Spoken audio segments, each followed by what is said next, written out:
করেছেন তার ফল তারা অবশ্যই পাবেন। এবার আপনি ভয় পেয়ে ঈশ্বরকে বিশ্বাস করবেন নাকি বিশ্বাসের দ্বারা ঈশ্বরকে বিশ্বাস করবেন, সেই সিদ্ধান্ত আপনারই। কিন্তু হ্যাঁ, যদি আপনার মনে ঈশ্বরের জন্য কোনো স্থান থাকে, যদি আপনার কোনো ইষ্ট থাকেন, যদি আপনি কাউকে ঈশ্বর মনে করেন, যার প্রত্যেক আদেশ আপনি পালন করে থাকেন, তাহলে বলি ঈশ্বর কখনো আপনাকে অনুচিত পথে চালিত করবেন না।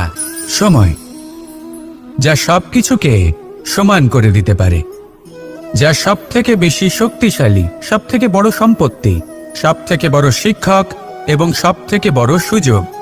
এই সময় যখন ভালো যায় তখন তা আপনাকে আমিত্বে মত্ত করে তোলে, অহংকারে নিমজ্জিত করে দেয়। আর যখন খারাপ হয় তখন দুঃখের সাগরে নিজের প্রতি ঘৃণাবোধে নিমজ্জিত করে।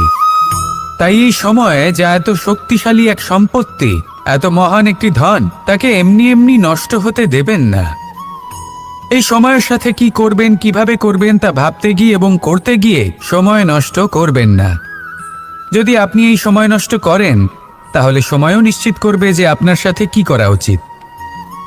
তাই সময়ের সদ্ব্যবহার করুন আর আমার সাথে ভালোবেসে বলুন, রাধা রাধা।